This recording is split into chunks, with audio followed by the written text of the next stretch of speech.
साईं की बात। बच्चे, तुम्हें बहुत जल्दी प्रसिद्धि प्राप्त होगी मेरे बच्चे। तुम्हारे पास सुख समृद्धि खुशियाँ वापस आ रही हैं मेरे बच्चे।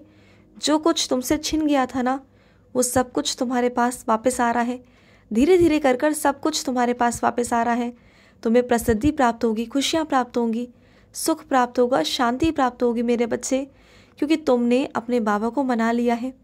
तुमने मेरी रोज़ भक्ति की, रोज़ मेरी पूजा की, रोज़ मुझे बोला कि बाबा सब कुछ ठीक कर दो, बाबा सब कुछ ठीक कर दो। और देखो, मैं अब सब कुछ तुम्हारे लिए ठीक कर रहा हूँ। मैंने सुन लिया है मेरे बच्चे, क्योंकि मेरे बच्चों को ऐसा लगता है कि बाबा सुनते नहीं, लेकिन मैं सब सुनता हूँ मेरे बच्चे। सारी बातें मुझ तक पहुँचती हैं, लेकिन बस जब करना होता है ना, तब जाकर तुम्हें समझ में आता है कि हाँ हो रहा है। और सुनो, तुम्हें क्या लग रहा है कि जो कुछ हो रहा है वो सही हो रहा है? नहीं मेरे बच्चे, जो कुछ अभी हो रहा है ना, वो बिल्कुल भी ठीक नहीं हो रहा, क्योंकि तुम्हारी ज़िंदगी के फैसले तो कोई और ले रहा है। तुम उसमें कुछ शामिल ही नहीं हो। तुमसे पूछा ही नहीं जा रहा कि तुम हाँ हो या ना हो। तुमसे कुछ नहीं पूछा जा रहा, तो ये गलत है ना मेरे बच्चे। तुम क्यों नहीं बोल रहे हो? अगर अभी तुम नहीं बोले ना, तो कभी ज़िंदगी में नहीं बोल पाओगे।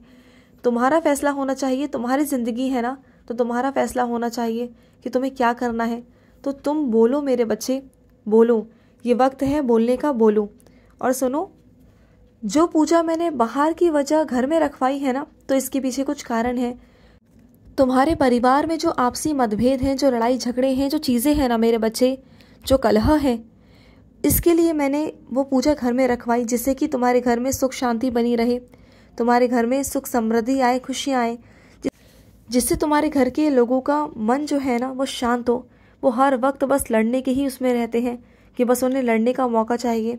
तो इस वजह से मैंने वो पूजा घर में रखवाई थी। और सुनो, अगर कोई समझना नहीं चाहता ना, तो उसे समझाना बंद कर दो, कोशिशें बंद कर दो, बस बहुत हुआ। क्योंकि चाहे वो कोई भी हो, चाहे वो तुम्हारे माता पिता हो, भाई बहन हो, या तुम्हारे कोई भी रिश्ता हो मेरे बच्चे, कोई भी रिश्ता, तुम कब तक किसी को समझाओगे? कब तक? मत समझाओ, क्योंकि सिर्फ समझाना ही काफ़ी नहीं होता ना, उन्हें समझना भी बहुत ज़रूरी होता है, जो कि वो समझना नहीं चाहते। और वो पुरानी बातों को लेकर ना कुरेदते रहते हैं, खोदते रहते हैं ना, जबकि उन्हें वर्तमान में जीना चाहिए और वर्तमान में ही देखना चाहिए। वो पुरानी बातों को करके, अतीत की बातों को करके ना सब कुछ खराब करते हैं, समय खराब करते हैं और कुछ भी नहीं करते। तो ऐसे में तुम उन वाद विवाद में बीच में मत पड़ना, बिल्कुल भी मत पड़ना। और कहना उनसे कि तुम्हारे पास समय बर्बाद करने के लिए नहीं है, साफ साफ कह देना, चाहे उन्हें बुरा लगे या अच्छा लगे, क्योंकि हर बार तुम अपना समय बर्बाद नहीं कर सकते, क्योंकि तुम्हारे पास और भी काम है, और भी बहुत सारी चीज़ें हैं। या फिर उनसे कहना कि तुम्हें उन बातों में दिलचस्पी बिल्कुल भी नहीं है, तो तुमसे ऐसी बातें ना की जाए, कोशिश भी ना करें वो ऐसी बातें करने की। और उनसे ये भी कहना कि अगर ऐसा करोगे तो बातचीत करना बंद कर देंगे, बिल्कुल बंद कर देना। और बस ऐसा कहना, करने की ज़रूरत नहीं है, लेकिन बस ऐसा कहना कि तुम उनसे बातचीत करना बंद कर दोगे। लेकिन फिर भी अगर वो रिश्तों को नहीं समझ पाते हैं, फिर भी अगर वो तुम्हारे मन में अशांति बनाने की कोशिश करते हैं, पुरानी बातों को कुरेदने की कोशिश करते हैं ना, तो वैसे में तुम हकीकत में उनसे बात करना बंद कर देना। क्योंकि तुम इंसान हो मेरे बच्चे, इंसान, समझते हो ना। हर कुछ तुम बर्दाश्त नहीं कर सकते। तुम्हारे पास में भी कुछ ही समय होता है अपना काम करने का, कुछ ही समय है जिससे तुम अपनी ज़िंदगी को बना सकते हो, काम कर सकते हो। और उसी में अगर तुम इन चीज़ों में रह जाओगे ना, तो कभी ज़िंदगी में आगे नहीं बढ़ पाओगे, क्योंकि उनका जो दिमाग है ना, वो वैसा ही रहने वाला है। उनकी फितरत वैसी ही है, उनका सोचना वैसा ही है, आज भी और कल भी और आगे भी ऐसा ही रहेगा। उनका स्वभाव नहीं बदल सकता, क्योंकि वो खुद बदलना नहीं चाहते। लेकिन तुम्हें बदलना है ना, अपने आप को बदलना है ना, तो आगे निकलो, तुम आगे निकलो, मैं तुम्हारे साथ हूँ। और सुनो, तुम्हें क्या लगता है कि तुम सारी मेहनत सिर्फ दौलत कमाने के लिए करते हो, चीज़ों के लिए करते हो? नहीं, सबसे पहला मूल आधार होता है खाना। खाना ही सबसे मूल आधार है मेरे बच्चे, जिसके लिए हर कोई भाग रहा है, जिसके लिए हर कोई नौकरी कर रहा है, जिसके लिए हर कोई मेहनत कर रहा है कि वो 2 वक्त का खाना अच्छे से खा सके। तो सुनो मेरी बात को, अगर तुम खाने की तौहीन करोगे ना, तो फिर क्या फ़ायदा काम का, क्या फ़ायदा चीज़ों का मेरे बच्चे। शौक़ मौज तो बात की बात है, लेकिन जो मूल आधार होता है ना, वो खाना ही होता है। अगर तुम्हारा बनाया हुआ खाना किसी के मन में उतर जाए, किसी के मन में स्वाद आ जाए ना, तो उससे बड़ा आशीर्वाद और कुछ भी नहीं है। ये समझ लो कि तुम पर ईश्वर की कृपा है, अन्नपूर्णा माँ का आशीर्वाद है।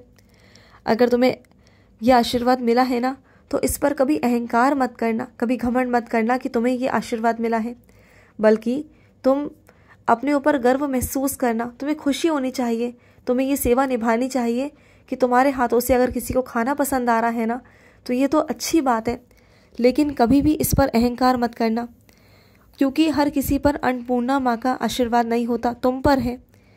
तो तुम इसे संभाल कर रखना, और कभी इन चीज़ों को लेकर कभी अहंकार मत लाना कि तुम किसी और का मजाक बना रहे हो, किसी और की हंसी उड़ा रहे हो, तो ये भी मत करना। अगर मैंने तुम्हें किसी आशीर्वाद से नवाजा है ना, इसका मतलब ये नहीं कि तुम घमंड करो, बल्कि तुम फ़क्र महसूस करो कि मैं साईं का बच्चा हूँ और मेरे पास ये गुण है, और इसे आगे से आगे बढ़ाओ। और अगर तुम किसी और में बांट सकते हो ना इस गुण को, तो बांटो, मुझे अच्छा लगेगा मेरे बच्चे। सुनो मेरी बात, तुम्हें शिरडी आना है ना, तो शिरडी आते क्यों नहीं तुम? मैं हर बार तुम्हें बुला रहा हूँ, बार बार संकेत भी दे रहा हूँ कि आ जाओ, लेकिन फिर भी तुम किसी न किसी काम में अटक जाते हो। तो सुनो मेरी बात, काम तो आते जाते रहेंगे, काम कभी नहीं रुकेंगे। तुम्हारा मन तुम्हें बनाना होगा कि तुम्हें शिरडी आना है कि नहीं आना। आना है तो तुरंत निकल लो, आ जाओ। और मेरे बच्चे तो ऐसे हैं, कुछ मेरे बच्चे ऐसे हैं जिनको शिरडी आना होता है ना, तो वो सोचते नहीं हैं, उन्हें आना है तो आना है, वो तुरंत निकल लेते हैं, क्योंकि उन्हें तलब होती है मुझसे मिलने की, तड़प होती है। मुझे भी तड़प होती है मेरे बच्चे से मिलने की, तो मैं तुरंत बुला लेता हूँ। और कुछ मेरे बच्चे ऐसे हैं जो लंबे समय से तैयारियां कर रहे हैं, लेकिन आ नहीं पा रहे, क्योंकि वो आना नहीं चाह रहे हैं, बार बार कुछ ना कुछ सोच कर रह जाते हैं। तो सोच कर रहो मत, अगर सच में आना चाहते हो तो आओ, इस बार की दीपावली हम साथ में मनाएंगे। आओ तो सही, आओ, ज़रूर ज़रूर आओ, और मैं तुम्हें ढेर सारा आशीर्वाद लेकर भेजूंगा, ढेर सारा आशीर्वाद। आ जाओ मेरे बच्चे।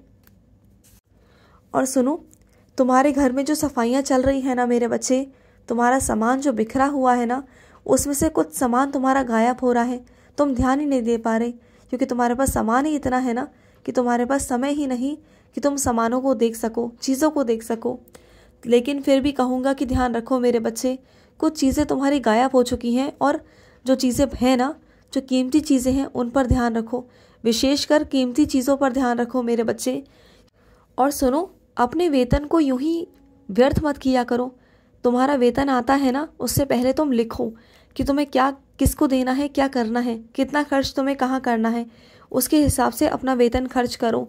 क्योंकि क्या होता है ना, तुम्हारा वेतन आता है और तुम तुरंत में खर्च करना शुरू कर देते हो बिना हिसाब किताब के, तो ऐसे में चीज़ें पता नहीं चलती कि कहाँ जा रही हैं।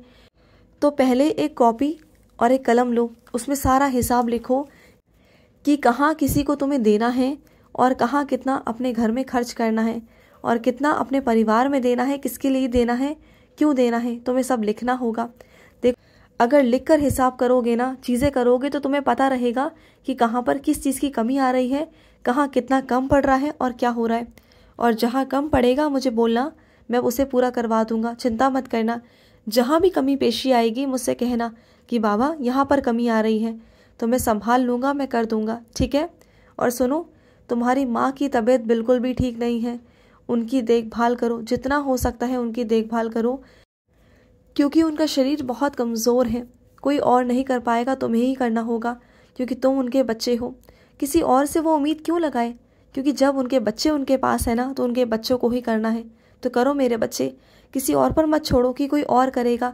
माँ तुम्हारी है ना, तुम्हारी माँ ने तुम्हारे लिए ज़िंदगी भर किया, अब तुम्हारा फ़र्ज़ है कि तुम निभाओगे ना। अपनी माँ के पास जाओ और उनकी सेवा करो मेरे बच्चे, सेवा करो, जो बहुत ज़रूरी है। और सुनो, तुम्हारे पाँव फट रहे हैं, नंगे पैर चलना बंद करो और कुछ लगाओ अपने पाँव पर, ठीक है। क्योंकि फटे पाँव से ना दरिंदगी आती है, घर में चीज़ों की बर्बादी होती है, तो वो सब चीज़ें मत करो, ठीक है। खुश रहो। आज का रात्रि साई संदेश समाप्त हुआ।